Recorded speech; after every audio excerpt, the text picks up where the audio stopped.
Bienvenidos a 360 grados, una visión global de la noticia, un espacio para debatir sobre todo lo que sucede en Colombia y en el mundo. Y empezamos hoy hablando del nacimiento de la llamada Superintendencia para la Construcción como respuesta del Ministerio de Vivienda para endurecer controles luego de la tragedia del edificio Space en Medellín. El ministro de Vivienda, Luis Felipe Henao, anunció la presentación de un proyecto de ley para crear la Superintendencia Delegada de Vivienda para vigilar curadurías y firmas de construcción. ¿Acabará esta nueva dependencia con las tragedias como la del edificio Space y con curadores corruptos? Lo vamos a debatir esta noche en 360 grados. También hablaremos puntualmente de la votación a favor del levantamiento de visas a ciudadanos colombianos y peruanos en la Comisión de Libertades Civiles del Parlamento Europeo. La excepción de visado de Colombia y Perú necesita todavía el visto bueno del Pleno de la Eurocámara y de los 28 miembros de la Unión Europea para su aprobación formal. ¿Eliminará en realidad la Unión Europea el visado a colombianos? ¿Qué hay en realidad detrás de esta decisión y qué consecuencias podría traer? Un punto que quiero debatir también esta noche con ustedes. Y por supuesto, en el tercer bloque hablaremos de la convención uribista que debe llevarse a cabo a finales de esta semana y cuyo resultado podría ser crucial para futuras alianzas políticas. Con un tribunal de garantías presidido por Fabio Echeverry Correa, el Uribe Centro Democrático hará su convención interna para definir candidato presidencial. ¿Por qué genera controversia esta convención? ¿Y por qué se dice que ya el candidato está definido por el expresidente Uribe? Tema de debate en 360 y no se muevan, que ya en segundos le damos la bienvenida a nuestros invitados.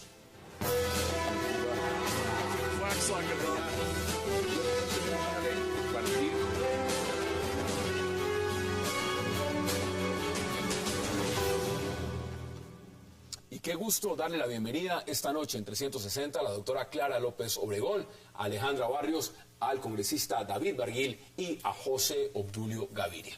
Qué placer y gracias por aceptar la invitación. Muy buenas noches. Bueno, vámonos de inmediato al tema. Doctora Clara, el tema de la vigilancia, de lo que ocurrió en Medellín, esa tragedia del edificio Space, ha puesto la lupa sobre las curadurías. La respuesta del gobierno, ¿qué es? Crear un ente de vigilancia. ¿Cómo ve usted esa propuesta? Pero yo a veces pienso que en esto hay mucha demagogia legislativa. Llevamos 10 años desde que se privatizó esa función pública de aprobación de las licencias de construcción y se hizo en un contexto de debilitamiento y achicamiento del Estado. Entonces, al tiempo que le entregaron esa facultad a curadores urbanos particulares, redujeron las nóminas estatales en todos los municipios y todos los distritos del país. El efecto es que privatizan una función, pero no se monta el sistema regulatorio y de inspección y vigilancia correspondiente. Falta de vigilancia del gobierno. Pues, pero la función está en cabeza de los alcaldes. Claro. Entonces, eso no es así de fácil. Lo que pasa es que ni siquiera se ha reglamentado, ahí hay unas sanciones, pero le quiero decir una cosa. Yo que fui secretaria de Gobierno de Bogotá, tenemos 2 o 3 inspectores de obras en ciudades como Ciudad Kennedy, que tiene 1,5 millones de habitantes. Entonces le quiero... ¿Solo 2? Sí, entonces y dicen 15 días para dar la autorización para que se ponga en funcionamiento el edificio construido. Y lo que es peor, cuando Medellín hizo el esfuerzo de sacar una reglamentación para ejercer esa función de inspección, se la tumbó el Consejo de Estado por demanda que instauró el Ministerio de Vivienda. Entonces, aquí hay mucha tela de donde cortar y creo que, enhorabuena, se va a hacer algo. Y creo que, aunque es tarde, es mucho mejor. Y ya el debate está puesto. Congresista, bienvenido. ¿Y usted cómo lo ve? Bueno, muchas gracias por la invitación y saludar a los panelistas y a ti, Hassan. Mire, yo también tengo muchas preocupaciones. Es decir, yo creo que lo que acaba de suceder en Medellín, por supuesto, prende las alarmas y debe generar una reacción por parte del Estado. Pero recordemos que, por ejemplo, hoy la autoridad policial la ejercen los municipios, los alcaldes son la máxima autoridad de policía y los que pueden salir a resolver ese tipo de temas legalmente. Yo no entiendo cómo una entidad de pronto ahora de orden central sale a ejercer este tipo de funciones en las regiones. Eso va a ser bien complejo. Mire, sí es complejo para los alcaldes. Miro las dificultades, por ejemplo, de demoler una obra que no cumple con las condiciones. Y eso no lo vemos todos los días, eso no se hace nunca. Ahora imagínense una entidad nacional ejerciendo esas funciones en los municipios de Colombia. Eso no es sencillo. Y una preocupación de fondo que sí tengo yo, y que haré la discusión en el Congreso, es la siguiente. Yo vengo a hacer un gran debate en la Superintendencia de Industria y Comercio, a la autoridad de competencia en Colombia. Hoy la crisis que vivimos por los altos precios de medicamentos, de insumos agrícolas, del cemento, los abusos bancarios, los abusos... ¿Usted habla del cartel del cemento? Pues claro, pero no hay solo cartel del cemento. A ver, aquí hay cartel de los insumos agrícolas, aquí hay cartelización alrededor de las tarifas bancarias. Es decir, yo he venido haciendo esa serie de denuncias y he dicho, la gran debilidad no de esta actual superintendencia, yo valoro refuerzos del actual super, pero mire, de años y años es que Colombia no ha ejercido debidamente su autoridad de competencia para que funcione la libre competencia en el país, que es lo que genera desarrollo. Entonces, imagínense ahora colgarle una nueva función a la SIC. Mire, esa superintendencia delegada va para allá. Eso es más burocracia. Pongámoslo. Pero, bueno. Es que se necesitaría un ejército de inspectores. Bueno, mire, le voy a dar a Alejandra más o menos lo que están diciendo desde Camacol. Desde Camacol dicen, mire, en Colombia se construyen al año 190.000 casas. No podemos llamar a este colapso, pues es un hecho aislado. Esto es un hecho infortunado, pero es un hecho aislado. Ahora, ¿cómo ve usted la propuesta del Ministerio de Vivienda? Pues primero no es un hecho aislado. Digamos, este tema lo hemos tenido 2 veces en Bogotá, en Cartagena, en Cali, lo tuvimos en Barranquilla. Entonces, lo primero no es un hecho aislado. El tema de quién vigila a las constructoras, sobre todo la calidad de la vivienda, cuando uno está frente a constructoras grandes y empieza a agrietarse el apartamento, etcétera, encontrar un camino para solucionarlo no es fácil. En segundo lugar, pues una superintendencia, así se presenta el proyecto este semestre, lo que queda este trimestre, en pleno proceso electoral. Yo me muero de la pena, pero... ¿Eso no pasa? No, eso no va a pasar, digamos. Pero sí, no hay tiempo, no hay tiempo y el próximo semestre todo el mundo va a estar en otra lógica, pero eso no significa que no sea importante sí pensar cuáles son los mecanismos de vigilancia hacia las constructoras y la calidad. Importante. Proponer al aire, sabiendo que los términos no dan, esas propuestas son más políticas que cualquier cosa, porque realmente sobre la práctica no tienen ningún efecto. José Obdulio, bienvenido. ¿Cómo ve usted? Porque evidentemente usted vive en Medellín y eso ha conmocionado a Medellín, pero con un efecto nacional. ¿Esta propuesta del gobierno, cómo le parece? Una barbaridad. Centralismo puro. La estolidez permanente de este gobierno que cree que todo es con una burocracia nueva de asesores para no sé qué, de altos comisionados para no sé cuántos, dinero para el clientelismo y la mermelada y cero interés en el problema real. El problema sí existe y no creo que sea aislado. Y es una situación que debe ser función específica de los municipios. En cualquier parte del mundo lo es, así funciona. Y no manejarlo desde acá, desde... Mire, veamos las declaraciones del ministro de Vivienda de Nava justamente sobre este tema. La primera es que se elimina el yo con yo en la supervisión de los proyectos. Antes un constructor podía supervisarse él mismo. No existía supervisión para proyectos con menos de 3.000 metros cuadrados. Hoy se exigirá supervisión para todos los proyectos. Lo segundo es que se elimina la posibilidad de que los curadores y los secretarios de planeación le den la posibilidad a un supervisor, a un constructor de que no tenga una supervisión independiente. La supervisión que se va a crear tendrá que estar permanentemente en obra. Cada una de las fundiciones que se desarrolle, cada una de las pruebas de laboratorio para mirar la calidad del concreto que desarrolle tendrá que tener el visto bueno del supervisor y se crea la responsabilidad penal y patrimonial del supervisor si no reporta cualquier anomalía en el desarrollo de la obra. Se crea esta superintendencia delegada que dependerá de la Superintendencia de Industria y Comercio, que tendrá 2 funciones primordiales: defender al consumidor cuando el constructor no le cumpla y segundo, vigilar a los curadores. Y vamos a generar unas pólizas obligatorias sin excepción alguna para que todas las empresas que desarrollen un proyecto inmobiliario tengan esas pólizas y aseguren los recursos de los inversionistas en las mismas. Mire, muy fácil, eso dice el señor ministro de Vivienda. ¿Eso se puede hacer ahora o no se puede hacer? Sí, pero venga, yo primero quiero decir que valoro el esfuerzo del ministro, es decir, salir a plantear por lo menos alternativas. Yo estoy muy de acuerdo con Alejandra, hay que abrir el debate, es decir, este tipo de situaciones no se pueden volver a repetir. Todos sabemos las fallas que están ocurriendo en los municipios alrededor de la supervisión, eso no funciona, eso nunca ha funcionado, es decir, Y yo creo que es muy importante que en cabeza del ministro de Vivienda se abra el debate. Yo creo que llevar una iniciativa al Congreso significa abrir el debate. Pero usted lo ve más enfocado en el tema de supervisión del gobierno, lo ve más enfocado en el tema de legislación frente a las curadurías o en las constructoras. Termino. Abrir el debate para mí es bien importante, porque ahí van a surgir ideas y yo creo que ahí tenemos que sacar algo. Yo estoy de acuerdo en algunas cosas y en otras no. Es decir, yo creo que a la SIC no se le pueden otra vez poner más funciones. Tiene 8. Es decir, hoy la SIC no es solo la autoridad de competencia, sino que hace 7 cosas más. Por eso no puede hacer bien ni siquiera la autoridad de competencia. La primera investigación que hizo la SIC, por ejemplo, el cemento, ya que lo mencionó, fue hace 16 años. Hoy no hay una sanción. Bueno, de 16. pero 16 años. Imagínense los ahora revisando edificios por todo Colombia.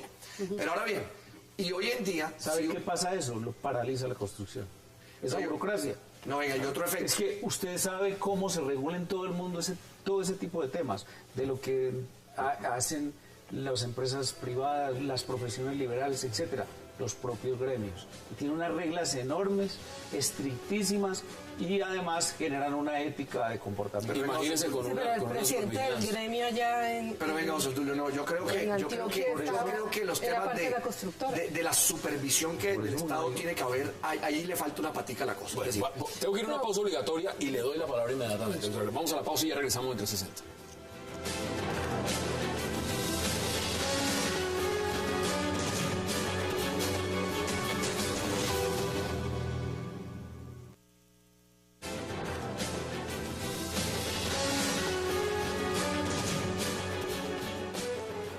Regresamos a 360 grados y por supuesto estamos viendo las imágenes de lo que ocurrió en Medellín con el edificio Space, la Torre 6. Y doctora Clara, le doy la palabra.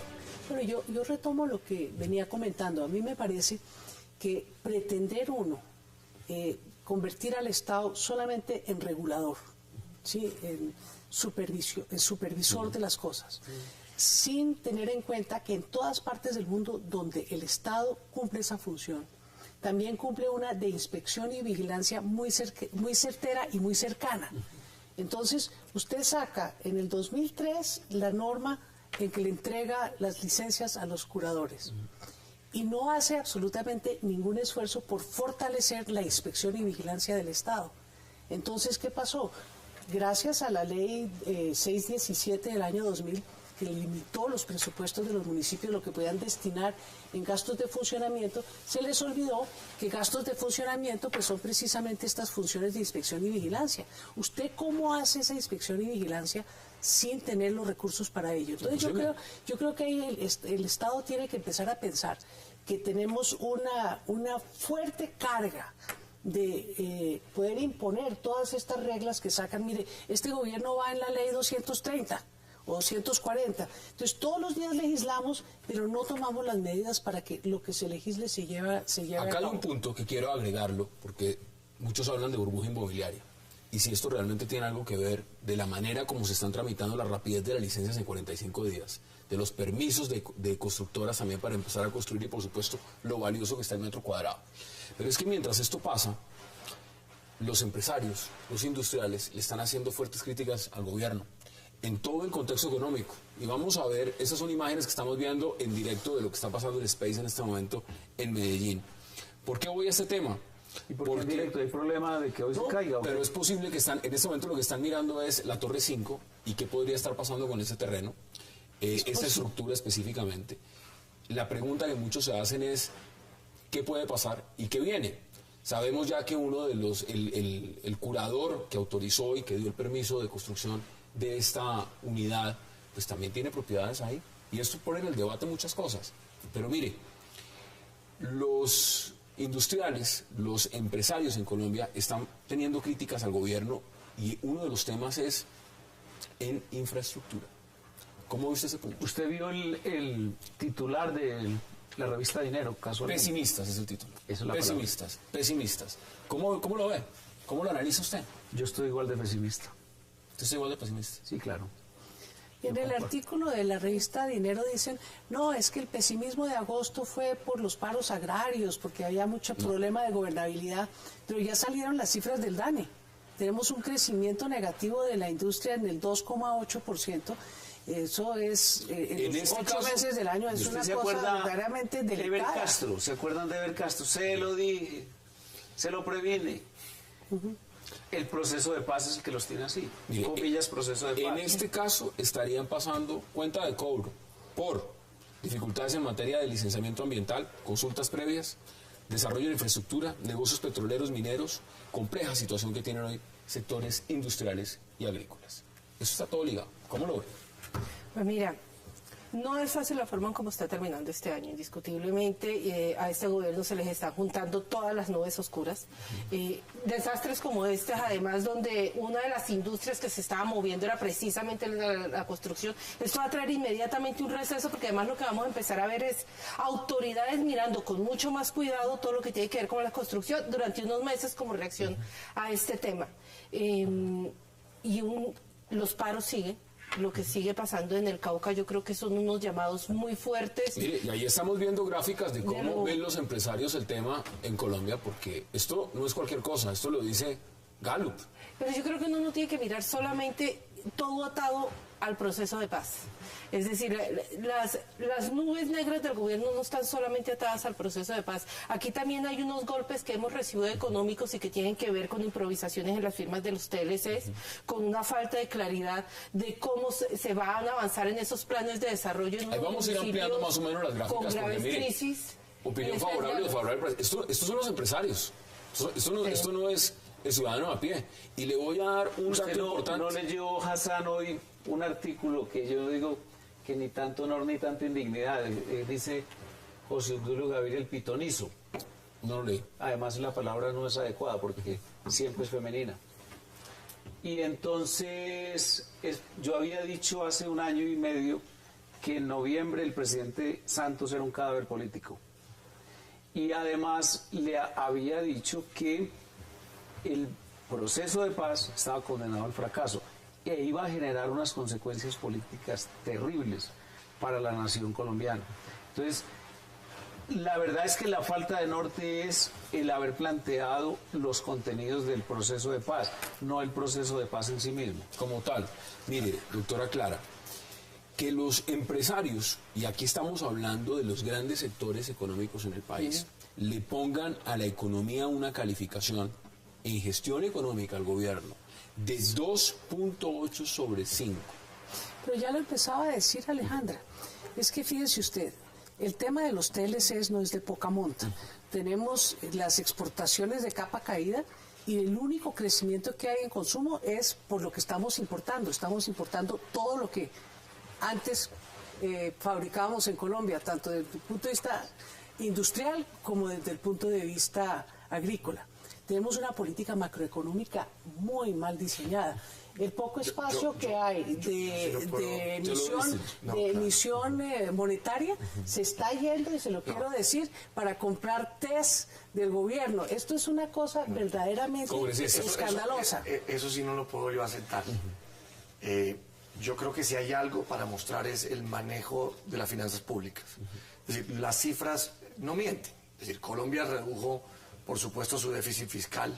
Colombia aumentó su recaudo de impuestos de manera significativa. Es decir, es una realidad que quién puede negar. Colombia obtuvo el grado de inversión que le permitió, Hassan, óigame bien, que el costo de la deuda se redujera notablemente, lo cual generó, por supuesto, que muchos de esos recursos que antes se iban a pagar parte de la deuda clara pudieran ser redireccionados a la inversión. Tuvimos 2 adiciones presupuestales que eran nada más nada menos que eso que se dejó de pagar por la deuda. Esto entonces los empresarios? ¿Por qué lo dicen? Eso es un tema de percepción. Pero pronto viene en otro país los empresarios. Acabamos de recibir, yo termino, acabamos de recibir, perdón, al ministro de Hacienda se le acaba de conferir el honor de ser declarado el mejor ministro de Hacienda de las Américas por el buen manejo fiscal. Y mire bien, y el mejor policía del mundo, y el nuestro también fue el mejor. A ver, estamos en un contexto internacional en crisis. Y Colombia incluso ha sido de los menos golpeados por la crisis. No, pues es que también. Pero vuelvo a la pregunta. Entonces, ¿por qué dicen esto los señores empresarios? Es que eso de ser uno defensor de oficio del gobierno es dramático. Porque la verdad es que tenemos una cosa muy delicada. 3% de déficit en la balanza de bienes y servicios. ¿Qué quiere decir eso? Que tuvimos toda una etapa de altos precios en las materias primas, y como antes eso le daba al país una posibilidad de un ahorro impresionante, ahora no. Ahora seguimos con el déficit gemelo, déficit fiscal y déficit de la cuenta corriente. Eso es una etapa en la cual hay un enorme riesgo, precisamente por el entorno internacional, que aquí se deteriore la economía. Y eso es lo que están viendo los empresarios, que si estudian las cifras, no es pasado, que viven las cifras. Un gobierno fiestero, un gobierno gastón. Eso es fácil, obviamente, en cualquiera de las orillas, digamos, que leer todo de la misma manera. Uno tiene que hacer debates equilibrados. A mí no me ha molestado criticar al gobierno y he hecho múltiples debates de muchas críticas en diversos temas donde tengo diferencias. Pero yo creo que en el tema económico y el manejo de las finanzas públicas al gobierno le ha ido bien. Y eso no lo podemos negar. José, todo lo contrario. Eso lo están diciendo los empresarios. La esencia de la calificación de un país para que esté bien o mal es crecimiento económico. Este gobierno ha jugado con la cifra, ha estado tomando el pelo incluso a las entidades internacionales. Nosotros versus un Paraguay que va a crecer al 8.6, un Panamá al 7.5, estamos en una mediocridad del 3.2, 3.5. De hecho, incluso nos alegran el oído y los empresarios lo dicen, diciendo, no, vamos a llegar al 4, mire que el trimestre... Eso es el gobierno, que el segundo dice que el trimestre estuvo mejor. No, es una mala conducción económica, es una mala conducción de la agricultura, particularmente, una mala conducción de todo el tema de la minería. La construcción medio ha funcionado, pero no es por el gobierno y no a pesar del gobierno. Y en general, el sistema de salud está manga por hombro, lo tienen destruido, han creado una desconfianza absoluta, el sistema educativo mismo está en una crisis terrible. Me dicen que ahora prácticamente entra en una situación de quiebra técnica el ICETEX, etcétera, etcétera, etcétera. Los indicadores, por ejemplo, la venta de vehículos, que es un indicador extraordinario e importante, está en 9% de disminución en el último trimestre, y póngale todos los etcétera. Y le quiero comentar una cosa, es que nos saca y nos aísla el buen comportamiento fiscal. Es que precisamente ese comportamiento equivocado para la etapa en que estamos, es que esa austeridad del gobierno lo que está disminuyendo el potencial de crecimiento de la economía, y estamos viendo mes a mes cómo se reduce el empleo, cómo se reduce la generación de empleo en donde hay empleo formal. De ejecución. Vamos a seguir viendo gráficas de lo que significa lo que piensan en este momento los empresarios. ¿Está usted de acuerdo o en desacuerdo con un impuesto que grave dividendos? Sí, 20%, no 80%. Pero miren, importante lo que se ha mencionado y es lo que significa la negociación en La Habana. Incertidumbre.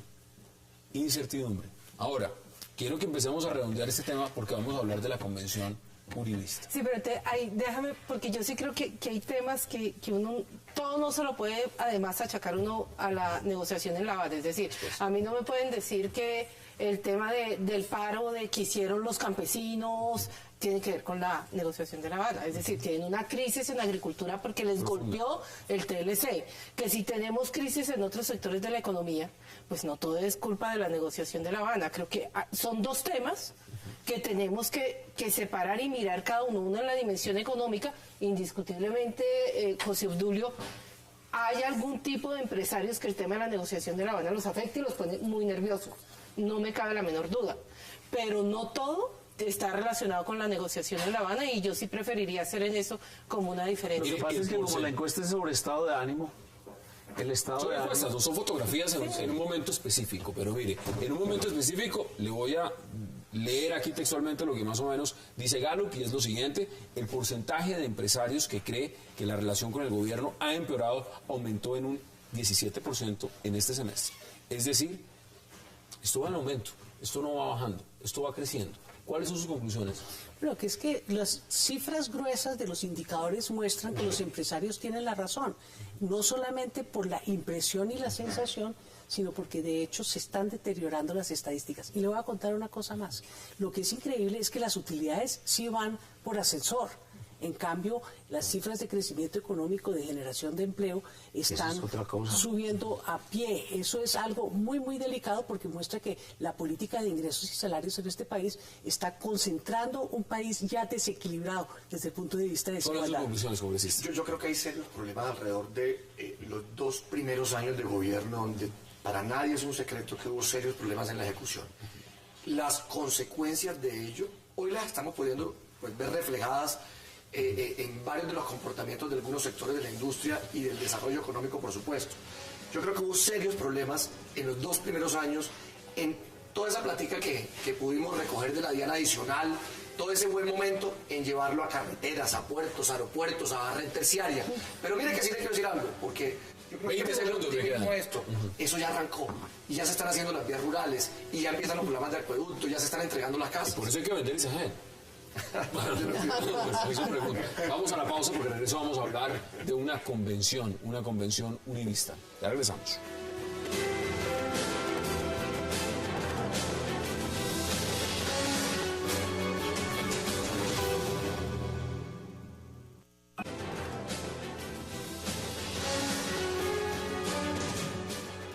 Regresamos a 360 y vamos a hablar de esa convención, la convención del Uribe Centro Democrático, y pues aquí está uno de los miembros del Centro Democrático, del Uribe Centro Democrático, además en la lista al Senado, José Obdulio Gaviria. José Obdulio, esa convención es el 24 y el 25. La pregunta es, ¿hay crisis o no hay crisis? ¿Qué está pasando? No, es una gran convención. Obviamente, ¿qué partido no tiene fracciones, grupos, sectores, etcétera? Todos. Si no lo tuviera, sería más bien un cónclave cuya inspiración sería el Espíritu Santo y no habría esfuerzo. ¿Sabe por qué se lo digo también? Porque estoy leyendo un tuit en este momento de Francisco Pacho Santos, donde dice, ¿será que algunos no quieren que vayamos a la convención? Y dice, el viernes fui notificado por el director del Uribe Centro Democrático la aprobación de unas reglas electorales discutidas con Fabio Echeverry como garante de este proceso. Hoy algunos medios de comunicación me informan que las van a cambiar nuevamente. Si las vuelven a cambiar, estoy por creer que algunos no quieren que vayamos a esa convención. Bueno, pero yo le doy ya informes. Yo hablé con Pacho y supe lo que él habló con Fabio Echeverry. Se van a reunir mañana y van a aclarar. Es respecto a un fenómeno de pura esencia democrática, y es si una primera votación define el candidato o si, como son 3, hay 2 vueltas. 2 vueltas. Ese es el punto. Y yo creo que la duda es casi ninguna. Debe haber 2 vueltas. ¿Cómo ve usted ese proceso? ¿Hay crisis o no hay crisis? Desde afuera, ¿usted cómo lo ve? Pues mientras tengan unas reglas de juego claras, Hassan, digamos, nosotros sí, y ahí sí como Misión de Observación Electoral somos absolutamente respetuosos de las formas como cada organización política. Es un tema interno. Sí, toma la decisión de seleccionar sus candidatos. El puro Centro Democrático está acordando unas reglas, y mientras todos los candidatos o los precandidatos que se vean afectados por esas reglas estén de acuerdo, tengan un garante que confíen, digamos, nosotros frente a eso no tenemos nada que decir. Ustedes en el Polo fueron muy juiciosos y dijeron desde hace rato, nuestra candidata es la doctora Clara López Obregón a la presidencia. Pero yo quiero resaltar un elemento.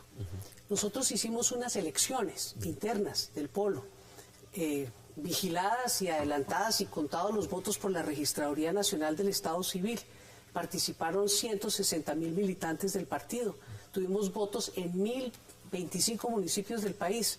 Así es que cada uno de los 750 delegados y delegadas tiene una legitimidad democrática basada en una votación popular.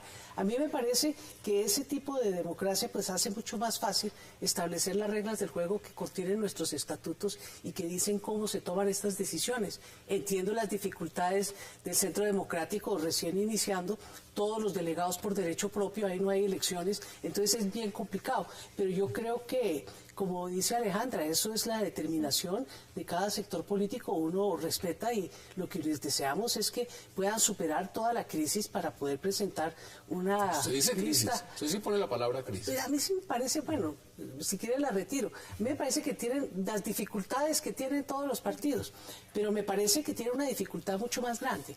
Es que parece ser un partido de uno. Aquí dice José Obdulio que eso no es una conclave del Espíritu Santo, pero a mí me suena una conclave de Álvaro Uribe. Sí, es cierto. Es decir, este es un movimiento que nace de dos hechos reales. Primero, un liderazgo muy fuerte del presidente Uribe y algo que yo llamo un cuerpo de doctrina, que nos define claramente frente a casi todos los temas. Entonces, eso es lo que se va a expresar ahí. Ahora, recordemos lo siguiente, esto es un hecho accidental. ¿Por qué? Porque había convocado una consulta para el 9 de marzo.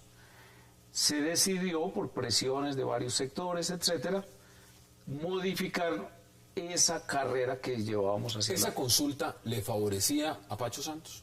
Yo creo que cualquier escenario favorece a Pacho Santos. ¿Por qué? Hoy Datesco publica en El Tiempo un primer informe. Pacho 20, Oscar Iván 4, Carlos Holmes 1.5. Sé que ya están los trabajos de campo de otras dos empresas y lo que observé en lo poco que dejan ver, etcétera, es lo mismo. Es similar. Entonces yo creo que el partido no puede ser un partido suicida, es decir, simplemente querer tener candidato aunque vaya a perder. Debe ser un candidato con vocación de triunfo. Y un candidato con vocación de triunfo tiene, primero, una definición de su liderazgo y dos, una medición que es científica. No es una medición ni subjetiva ni caprichosa. Y esa medición científica se llaman las encuestas. Por ejemplo, la doctora Clara sabe muy bien que su situación hoy es muy buena. En todas las encuestas. ¿Y las encuestas? Está muy bien. marcando muy bien. Entonces, por eso el partido mantiene su política. En cambio, el Partido Liberal, que se va a poner dice que están pensando en Vivian Morales, por ejemplo, bueno, etcétera. Aquí está el partido también El Partido Conservador está pensando en Marta Lucía Ramírez. Entonces, ¿cómo ve usted lo que está pasando en el Yo creo que, obviamente, desde afuera, la percepción, lo que uno escucha en las esquinas de Montería, de mi tierra, uno sí ve que sacan en los medios de comunicación que hay un tuit que están peleando, que hay un chat que se filtró, que hay un candidato molesto, que se iban a hacer elecciones y ya no. Y yo creo que sí hay, alrededor de todas estas últimas situaciones que se han presentado, como que incertidumbres. Es más, les quiero contar, mucha gente dice que lo que sucede es que hay un gallo tapado y que se tiene un gallo tapado alrededor del candidato presidencial. ¿No será un conservador? Bueno, no hay idea, pero miren todas las especulaciones que ya se tejen cuando antes había claridad absoluta de que se iba a elegir el candidato del Centro Democrático en una consulta el próximo 9 de marzo. Es decir, yo creo que sí, todo este movimiento ha generado suspicacias y cree uno desde afuera que hay peleas entre los candidatos presidenciales, incluso amenazas y a veces siente uno que se han dado que se le trató de parar la carrera a Pachito, que iba como un bólido. No, y que peleen entre los precandidatos a mí no me parece extraño, pero yo no, por ejemplo, a mí pero no que se sé, trate de me parar, por parecería ejemplo, la difícil carrera un gallo Pacho que tapado. iba adelante en la contienda, Sí. uno allí sí ve Es que ¿qué pasó ahí? tomarle el pelo a Fabio Echeverry, es decir, uno tener un gallo tapado teniendo como garante de una convención a Fabio Eso no es Echeverry, viable. pues ese señor es muy bravo. Para efectos de que el público, el auditorio nuestro entienda la cosa, primero, estamos en una carrera, y en una carrera lo importante de cada uno es su esfuerzo y su trabajo, y en eso hay faules, en eso también hay incumplimiento de reglas que terminan generando una sanción de 20 segundos, etcétera, etcétera. Aquí estamos en una carrera, esperamos que la carrera sea muy limpia. Respecto a por qué se dicen tantas cosas afuera, y cuando digo afuera es en semana, en 360 grados, etcétera, etcétera, es porque la vida de las reinas es muy atractiva. Y el partido hoy es la reina, ¿cierto? Es el partido del Álvaro Uribe. Y en consecuencia genera mucho comentario, mucho chisme, obviamente, además de ciertos malos comportamientos como el de Oscar Iván respecto a mí, por ejemplo. Eso, yo estaba fuera del país, pero entiendo que eso, según me dice mi hija, fui el más buscado en Google durante toda la semana en Colombia. Yo no puedo creer eso, etcétera. Entonces, esas son cosas de la vida cotidiana de los partidos. Pero usted pone el y término... más de los partidos con vocación de poder. Este es el partido... No hay gallo tapado. No, pero usted puso el término reinado y ahí uno podría decir un palo. O sea, hay un palo, ¿no? O sea, hay un palo en el reinado. Cada reinado hay un palo. Hay un palo Sí, pero aquí estamos hablando de, bueno, entonces pongámoslo de una carrera individual para una carrera de obstáculos. una etapa a cronómetro en ascenso, Yo veo ganadora a Pacho, me parece evidente, entre otras cosas por sentido de sentido común. Si yo tengo una persona con el 20% versus otra con el 4% y otra con el 1%... Me parece muy interesante su análisis, porque es que aquí hay una candidata oficial del Polo Democrático. Y evidentemente, al momento de enfrentarse en unas futuras elecciones, porque usted va a estar ahí representando al Polo, ¿según cuál se enfrentaría? ¿O le da exactamente lo mismo? No, desde luego uno espera que salga un candidato fuerte, porque la representación en un proceso electoral entre lo que es el pasado, lo que es regresar a lo que fue el gobierno de Uribe, frente a la opción que nosotros presentamos, que es una nueva Colombia con un cambio de rumbo en el manejo de la cosa económica y desde luego un compromiso profundo con la paz de este país, pues entre mejor representado y más fuerte sea el candidato uribista, pues nosotros nos sentimos mejor representados. Hoy están más cerca porque que podemos nunca. generar... No, sabe que ya habíamos previsto esto en otro programa, y es que es evidente que con las necedades de Santos, de Juan Manuel, las probabilidades de confrontación en segunda vuelta, si la hay, que yo creo que la va a haber, es entre el uribismo y Clara. Entre el uribismo y la izquierda, mejor dicho. Eso es como usted lo ve. O sea, Bueno, hay una tercería también que estaría en juego. Tengo que ir a una ¿cuál pausa tercería? y les devuelvo la palabra además porque no quiero dejar el programa de hoy sin que hablemos de unas visas. Vamos a la pausa y ya regresamos en 360.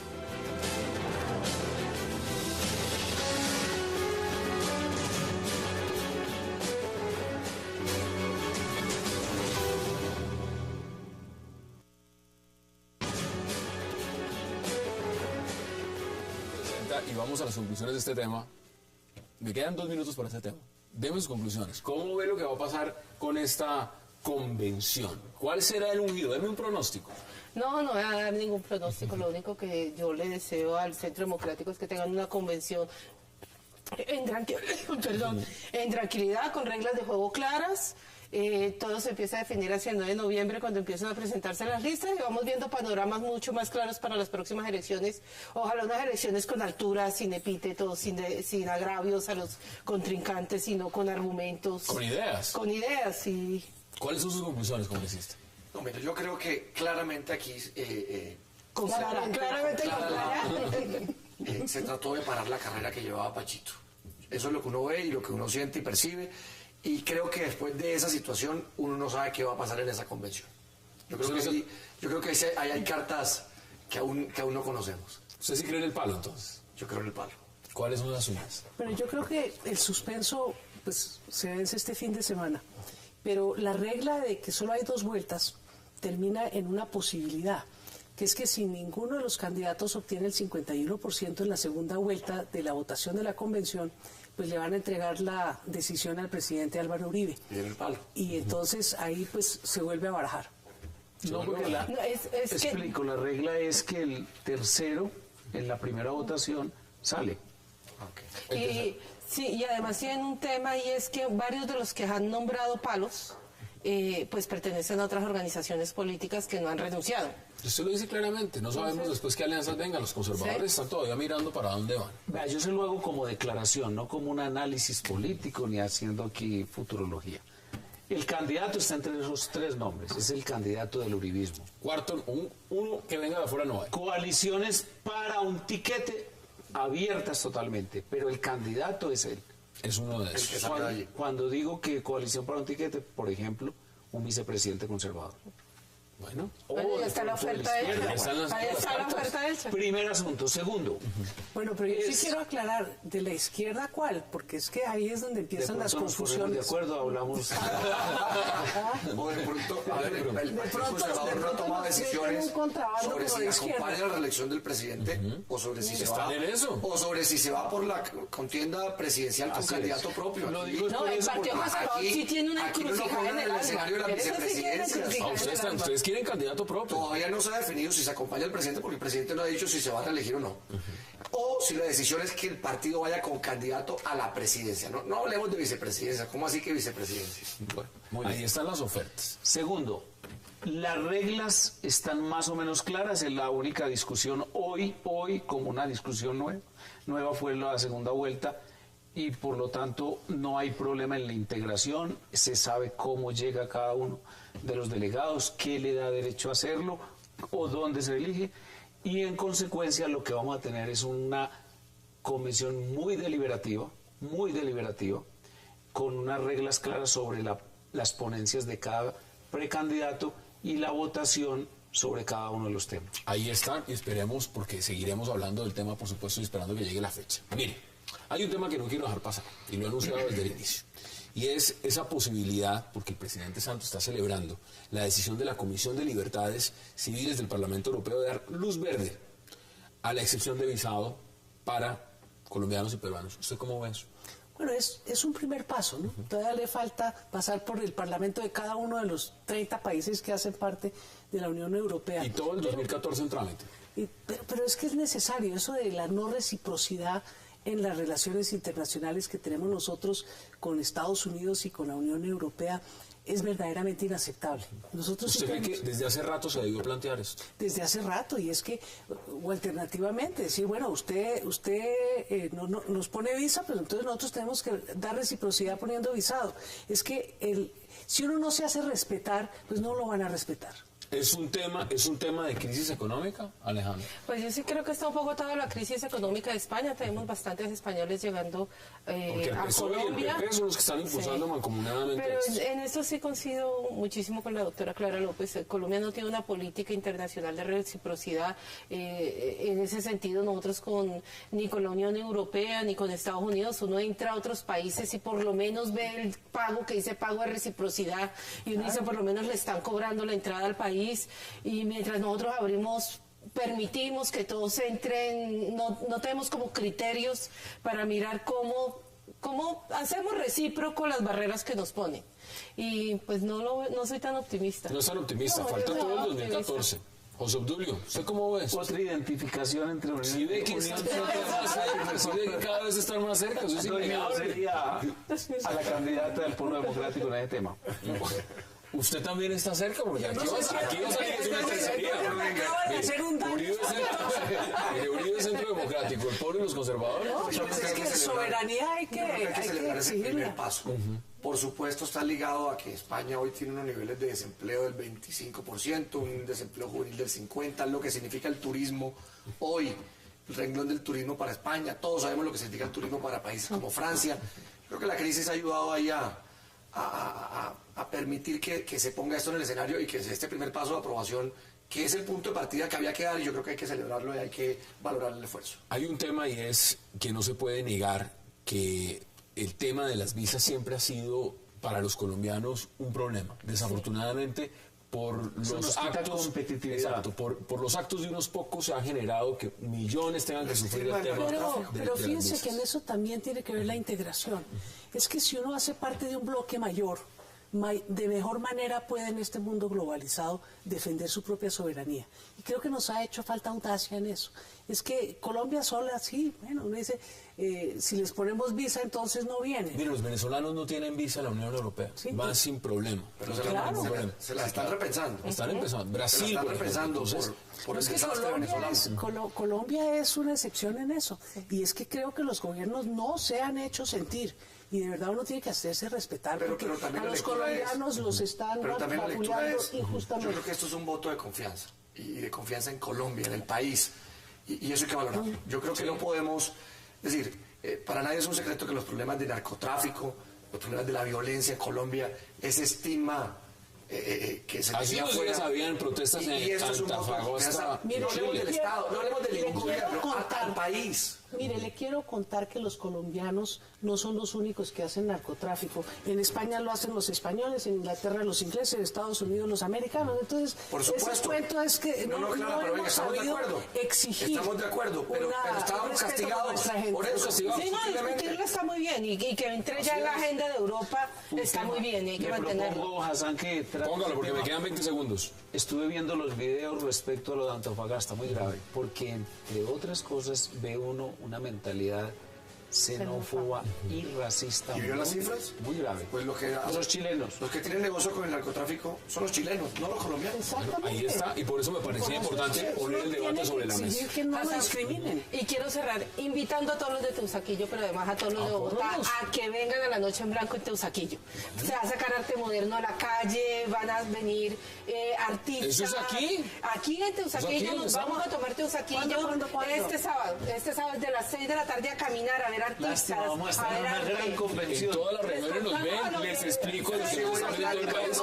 Teusaquillo es una zona, un barrio específico en Bogotá. Yo me voy para la patria chica de doctor José Obdulio. José Obdulio, Bienvenida. un verdadero placer como siempre. Gracias, José. Alejandra Barrios, gracias por supuesto. Muchísimas gracias. Doctora Clara, como Muchas siempre un gracias. placer. Y congresista David Bergil, gracias por aceptar la invitación.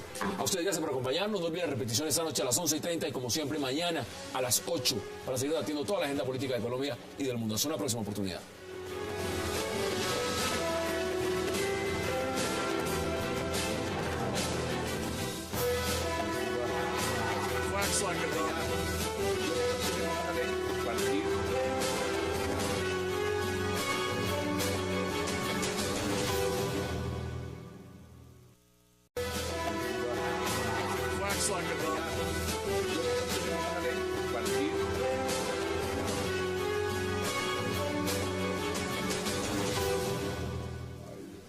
Bienvenidos a 360 grados, una visión global de la noticia, un espacio para debatir sobre todo lo que sucede en Colombia y en el mundo.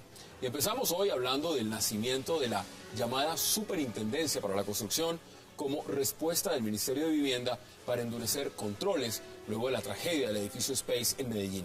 El ministro de Vivienda, Luis Felipe Henao, anunció la presentación de un proyecto de ley para crear la Superintendencia Delegada de Vivienda para vigilar curadurías y firmas de construcción. ¿Acabará esta nueva dependencia con las tragedias como la del edificio Space y con curadores corruptos? Lo vamos a debatir esta noche en 360 grados.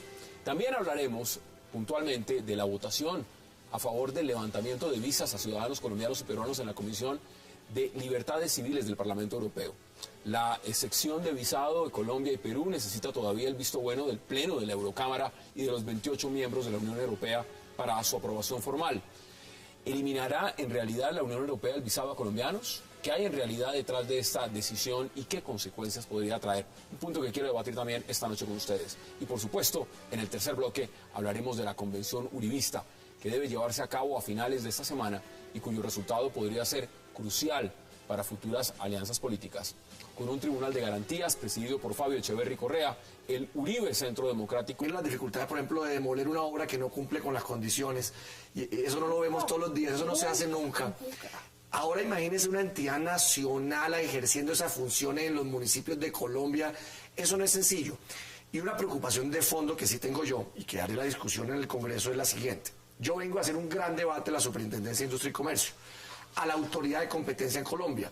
Hoy la crisis que vivimos por los altos precios de medicamentos, de insumos agrícolas, del cemento, los abusos bancarios, los abusos... ¿Usted habla del cartel del cemento? Pues claro, pero no hay solo cartel del cemento. A ver, aquí hay cartel de los insumos agrícolas, aquí hay cartelización alrededor de las tarifas bancarias. Es decir, yo he venido haciendo esa serie de denuncias y he dicho, la gran debilidad no de esta actual superintendencia, yo valoro esfuerzos del actual super, pero mire, de años y años es que Colombia no ha ejercido debidamente su autoridad de competencia para que funcione la libre competencia en el país, que es lo que genera desarrollo.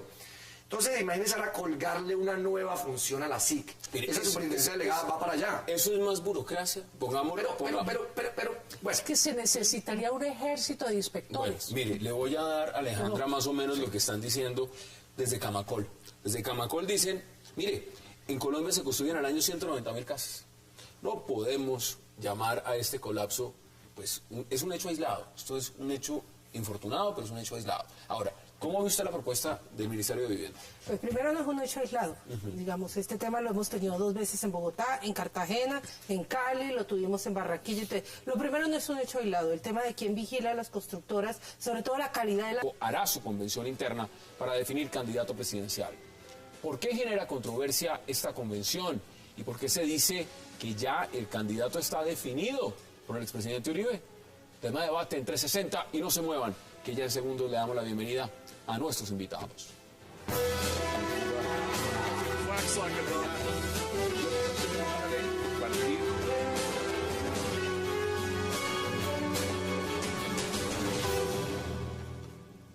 qué gusto darle la bienvenida esta noche en 360 a la doctora Clara López Obregón, a Alejandra Barrios, al congresista David Barguil y a José Obdulio Gaviria. Qué placer y gracias por aceptar la invitación. Muy buenas noches. Bueno, vámonos de inmediato al tema. Doctora Clara, el tema de la vigilancia, de lo que ocurrió en Medellín, esa tragedia del edificio Space, ha puesto la lupa sobre las curadurías. La respuesta del gobierno, ¿qué es? Crear un ente de vigilancia. ¿Cómo ve usted esa propuesta? Pero yo a veces pienso que en esto hay mucha demagogia legislativa. Llevamos 10 años desde que se desde que se privatizó esa función pública de aprobación de las licencias de construcción y se hizo en un contexto de debilitamiento y achicamiento del Estado. Entonces, al tiempo que le entregaron esa facultad a curadores urbanos particulares, redujeron las nóminas estatales en todos los municipios y todos los distritos del país. El efecto es que privatizan una función, pero no se monta el sistema regulatorio y de inspección y vigilancia correspondiente. Falta de vigilancia del gobierno. Pues, pero la función está en cabeza de los alcaldes. Claro. Entonces, eso no es así de fácil. Lo que pasa es que ni siquiera se ha reglamentado, ahí hay unas sanciones, pero le quiero decir una cosa. Yo que fui secretaria de gobierno de Bogotá, tenemos 2 o 3 inspectores de obras en ciudades como Ciudad Kennedy, que tiene 1,5 millones de habitantes. Entonces le quiero... ¿Solo 2? Sí, entonces y dicen 15 días para dar la autorización para que se ponga en funcionamiento el edificio construido. Y lo que es peor, cuando Medellín hizo el esfuerzo de sacar una reglamentación para ejercer esa función de inspección, se la tumbó el Consejo de Estado por demanda que instauró el Ministerio de Vivienda. Entonces, aquí hay mucha tela de donde cortar y creo que, enhorabuena, se va a hacer algo. Y creo que, aunque es tarde, es mucho mejor. Y ya el debate está puesto. Congresista, bienvenido. ¿Y usted cómo lo ve? Bueno, muchas gracias por la invitación y saludar a los panelistas y a ti, Hassan. Mire, yo también tengo muchas preocupaciones. Es decir, yo creo que lo que acaba de suceder en Medellín, por supuesto, prende las alarmas y debe generar una reacción por parte del Estado. Pero recordemos que, por ejemplo, hoy la autoridad policial la ejercen los municipios, los alcaldes son la máxima autoridad de policía y los que pueden salir a resolver ese tipo de temas legalmente.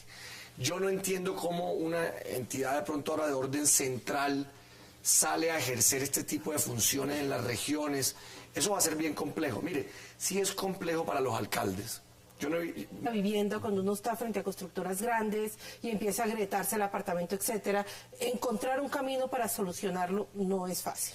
En segundo lugar, pues una superintendencia, así se presenta el proyecto este semestre, lo que queda este trimestre, en pleno proceso electoral. Yo me muero de la pena, pero... ¿Eso no pasa? No, eso no va a pasar, digamos. Pero sí, no hay tiempo, no hay tiempo y el próximo semestre todo el mundo va a estar en otra lógica, pero eso no significa que no sea importante sí pensar cuáles son los mecanismos de vigilancia hacia las constructoras y la calidad. Importante. Proponer al aire, sabiendo que los términos no dan, esas propuestas son más políticas que cualquier cosa, porque realmente sobre la práctica no tienen ningún efecto. José Obdulio, bienvenido. ¿Cómo ve usted? Porque evidentemente usted vive en Medellín y eso ha conmocionado a Medellín, pero con un efecto nacional. ¿Esta propuesta del gobierno, cómo le parece? Una barbaridad. Centralismo puro. La estolidez permanente de este gobierno que cree que todo es con una burocracia nueva de asesores para no sé qué, de altos comisionados para no sé cuántos, dinero para el clientelismo y la mermelada y cero interés en el problema real. El problema sí existe y no creo que sea aislado. Y es una situación que debe ser función específica de los municipios. En cualquier parte del mundo lo es, así funciona. Y no manejarlo desde acá. Mire, veamos las declaraciones del ministro de Vivienda de Nava justamente sobre este tema.